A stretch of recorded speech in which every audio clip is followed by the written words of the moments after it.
Hi humans! Welcome back sa mga kwentong hindi barbero pero kwentong padot ni Noe Tisoy. Birthday celebration to ni Mom. Ayoko sanang sumama, baka sumakit yung bias ko. Gusto na sana magpaiwan at magpahinga. Rentahin na ni. Buti na lang ginamit namin yung pinagbabawal na teknik. Sumakay kami sa service mula bayan hanggang Torres campsite. Sabi nga nila, di bali ng tamad, hindi naman pagod. Pagdating namin doon, bising-busy ang mga humans na mag-ayos ng gamit at pagkain. Teka, pagkain ba kamo? Baka naman may chicken kayo dito sa bundok. Hindi ako kumakain ng gulay eh. O Yoya, narinig kita. Sabi mo sara ng pinto.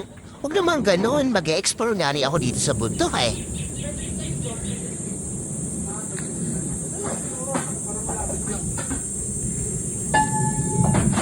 Ang ganda talaga at nakaka-relax yung mga tulog ng kuliglig, no? Iba talaga kapag nasa probinsya ka. Hindi kagaya sa Maynila, puro busina ng sasakyan may maririnig mo. At yung pagmamarites ng mga kapitbahay, napaghahalata talaga yung mga trentahin ayaw sa ingay. Uy, saan ka punta? Sasama mo yan? Aba, syempre sasama ako. Stay ka Bobby! daw, Noe. Bobby! Pasok na, pasok. Naku po. Lolo. Pasok naman siya eh. Hoy, halika. Tingnan nyo na naman tong si Dada Baldi Influence. Sabi, hindi kami lalabas eh. Mapapagalitan na naman kami ni Mami. Akala mo kayang-kaya yun si Mami ko. Ay pareho lang naman kaming takot sa kanya. Huy, huwag niyo sabihin na. Ito nga pala si Sky. Hasindero daw siya at siya yung nagmamay-ari nitong campsite. Wow! Kanina niya pa ako ini-interview at hindi niya ako tinatantanan. Tanong siya ng tanong bakit daw rainbow buntot ko. Di ko nga siya tinatanong bakit siya may black eye. Matapos yung pangungulit ni Sky, kailangan ko namang siguraduhin na masarap yung pagkain at niluluto nila ng maayos yung ulam namin. Punong abala yung yoya namin, pero ako yung inatasan na siguraduhin masarap yung pagkain. Kaya naman, taste test! Aba, sarap, pwede na.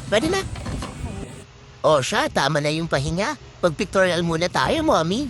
Ang ganda talaga dito. Minsan pa lang masolo yung parents ko. Akala ko naglalaro lang sila dun sa mga computer nila. Abay, may trabaho pala talaga sila. Laban lang para sa gym, Karen.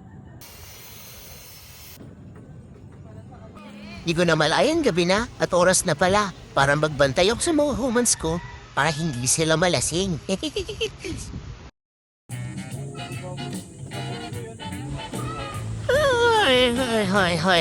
Hoy.